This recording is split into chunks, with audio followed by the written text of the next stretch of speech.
Nagsinungaling ay nagsabi pala yung barkada ni Maudig, si Xi Jinping, na wala man daw sila mga kababayan na anumang plano na makipag-gira sa alinmang bansa.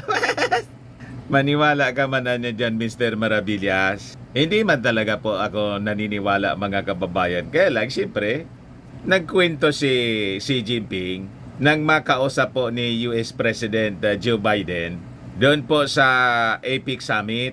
Yan po, mga kababayan, ang balita sa Manila Standard. China will not fight a war with any country, sabi po ni President Xi. Kausap po ni Joe Biden. Talaga naman anya, Mr. Maravillas, mga sinungaling yan, mga komunista.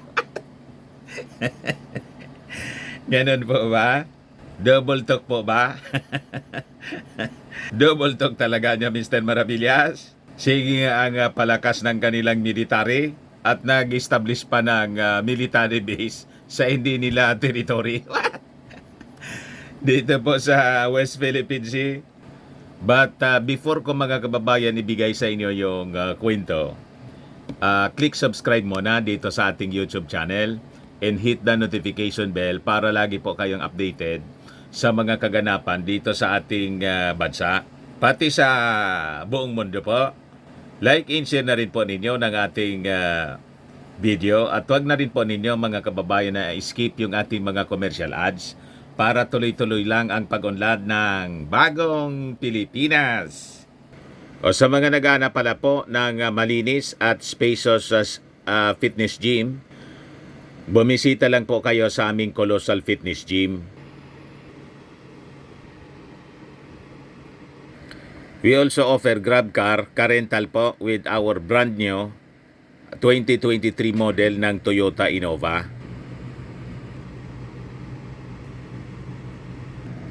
We also accept booking for those who are planning to travel via PAL and Cebu Pacific at saka bills payment po for Meralco bills, PLDT, etc.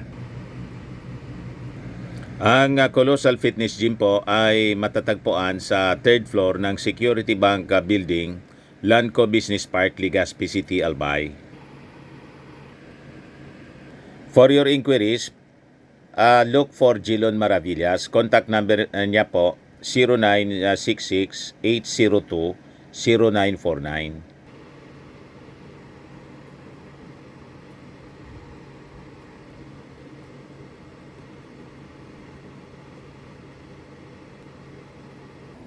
Ayos pa, ayos na ayosan niya, Mr. Maravillas. Ito yung sabi ng China, mga kababayan, na hindi daw sila magsisimula ng anumang conflict, anumang armed conflict with any nation daw. Malamangan niya, Mr. Maravillas, ang ginagamit ni Xi Jinping na taktika, yung taktika ni Sun Tzu. Siyempre po, kaori nila po si Sun Tzu, yung Art of War ni Sun Tzu, mga kababayan. So sabi ni Sun Tzu dyan, be extremely subtle anya, even to the point of formlessness. Be extremely mysterious, even to the point of soundlessness. Thereby you can be the director of the opponent's fate. Niloloko lang niya, mga kababayan, si Joe Biden. Matanda na kasi. Iniisip niya siguro na maniniwala sa kanya si Joe Biden. Isabi po ni Joe Biden, diktador ka niya. Galit po yung embassy ng China. Tinawag na diktador ni Joe Biden si Xi Jinping. Sa totoo lang, binibilog lang niya, mga kababayan, yung isipan ng mga kausap niya, including us, kasi neighbor tayo. Iniisip siguro ni Xi Jinping, mauuto nila tayo. Di ba? Pero anya, Mr. Maravillas, si Maudig, nauto ni Xi Jinping. Kalahi kasi po, kaori, ang lolo ni, sabi ni Maudig, ang lolo niya daw, Chinese. Kaya gustong-gusto niya na makipagbarkada sa mga Chinese po. Yung number one na katiwala niya, si Bongo. Diba? Sabi dito, China does not seek spheres of influence anya and will not fight a cold or hot war with any country. He told the gathering of business leaders doon po sa San Francisco, sa California. Binubulan niya yung mga negosyanteng Amerikano. Sabi po ni Sun Tzu, the supreme art of war anya is to subdue the enemy without fighting. Yan po mga kababayan ang ginagamit nila sa kanilang mga kaaway. Infiltration. Pagkatapos binabarkada nila. Yung mga leaders binabarkada para ginagamit yung yaman. Investan niya ako sa inyo para walang resistance. Yun ang ginamit nila mga kababayan sa previous administration. Kaya willing po si Maudix na gawin na yan ninyo kaming province. What? O diba? Tapos yung mga local leaders po, sinusuhulan nila, pinifinance. Kaya nakapaghakot sila ng lupa, mga kababayan, galing dito sa ilang mga provinces sa Pilipinas para gawing panambak doon sa ginawa nilang garrison doon sa West Philippine Sea. Yung lupa galing sa atin. What? You see? Kaya wag na wag tayo mga kababayan na pauuto sa mga sinasabi ni Xi Jinping. So sabi niya dito mga kababayan, ang China anya, the world's second largest economy, has benefited from the US-dominated global order. Nagkinabangan niya kami, adding that good relations between the two countries were vital for both sides. I believe anya that once the door to China, US relations is open, it will not be closed again. Binubulan niya yung matanda, si Joe Biden, para hindi siya pag-isipan ng masama, para makalimutan mga kababayan ni Joe Biden yung paniniktik na ginawa nila. Anyway, nagpalipad po ng balloons sa Amerika. Yung Chinese balloons po, remember? Several months ago na kailangan pang gamitan ng missiles para pasabugin. So sabi dyan sa balita, Biden and Xi agreed at their summit in California to rejuvenate a relationship that has struggled in recent years and to bolster direct communications between the two men. So sabi dyan, Xi said China wanted to continue to improve its ties with Washington and assured his U.S. hosts that his country did not seek confrontation with anyone. Wala man na niya kaming plano. Ganon. The great rejuvenation anya of the Chinese nation cannot be achieved without a peaceful and stable international environment. Sabi ni Xi, we will never revert anya to the beaten path of war, colonization, plundering, or coercion in pursuing modernization. Narinigan niya siguro Mr. Maravillas at ininterpret kay Xi Jinping yung broadcast mo. Kasi sabi natin noon dito sa ating programa, sayang lang yung inyong yaman at pagpapagal pagkatapos pag pumasok kayo rito sa amin, siyempre hindi man kami matutulog lang. Makikipaglaban kami sa inyo to defend our country. At siyempre, madya-justify ng Amerika yung gigil sa inyo. May mutual defense treaty sila sa amin dito.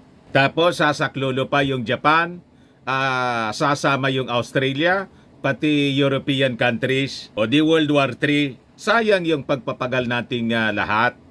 Tapos, yung pinag-agawa nating territory, maaabo lang, walang magkikinabang kasi durog-durog yung dagat. Di ba?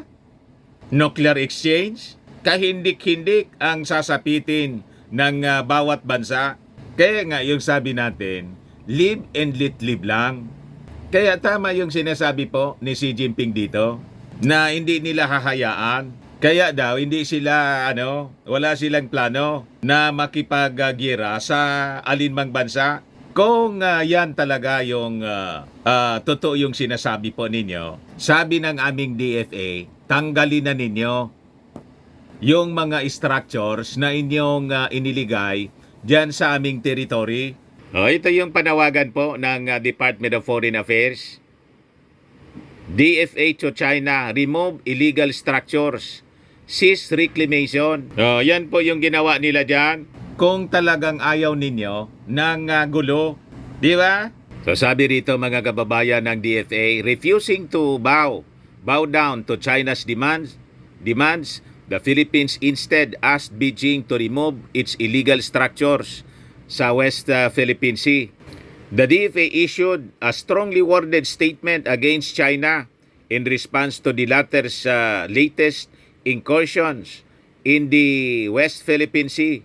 We call on China to remove all these illegal structures anya at tigilan ninyo yung reclamations and be accountable for the damages caused by these illegal activities. Sabi po ni DFA spokesperson Teresita Daza. According to Daza, China cannot lawfully exercise sovereignty over Ayungin Shoal. Kasi malinaw niya, nasa loob siya ng ating territory. So yun ang challenge kay Xi Jinping. Kung totoo yung kanyang sinasabi na wala silang plano at never nila papasokin yung gera. Hindi sila makikipag-gera sa alinmang bansa.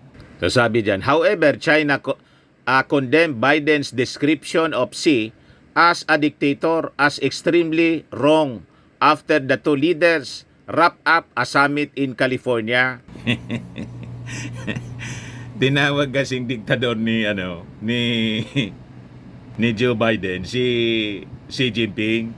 Asked about Biden's remarks, Foreign Ministry spokesperson Mao Ning said, "This kind of speech anya is extremely wrong and is irresponsible political manipulation.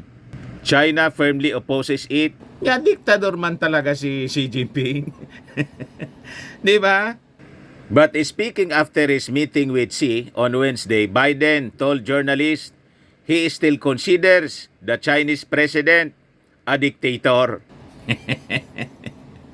Ayaw ba bawiin mga kababayan ni Joe Biden yung kanyang sinabi kay Xi Jinping na isang diktador? So sabi ni Joe Biden, well, look, he's a dictator in the sense that he is a guy who's running a country, a communist country, that's based on a form of government totally different than ours. Sabi po ni Biden sa interview mga kababayan ng mainstream media. Sabi po ni Soncho, supreme excellence anya consists in breaking the enemy's resistance without fighting. Kita ninyo yung mga strategy nila na ginagamit sa mga perceived enemies or competitor. Kaya huwag tayong pauutos sa mga sinasabi mga kababayan ni Xi Jinping.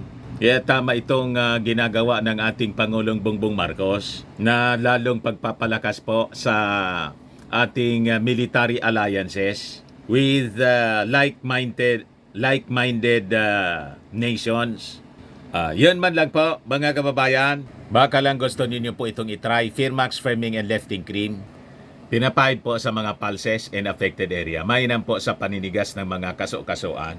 Ito naman po, Automax Revitalizing Serum. Sa mukha naman yung application. Anti-aging po siya. You will look 10 years younger than your age. Sa mga cancer patients naman po, try ninyo po itong Ningxia Red Mix Fruit Drink. Hindi man po siya gamot, food supplement siya. Kaya lang, gawa siya mga kababayan sa goji berry. Yung goji berry may anti-cancer properties. O ngayon, yung mga inquiries po ninyo, dumiretso na lang kayo sa aming messenger sa Facebook para masagot namin agad. Ayos, ako po si Dante Maravillas. Bye-bye. God bless.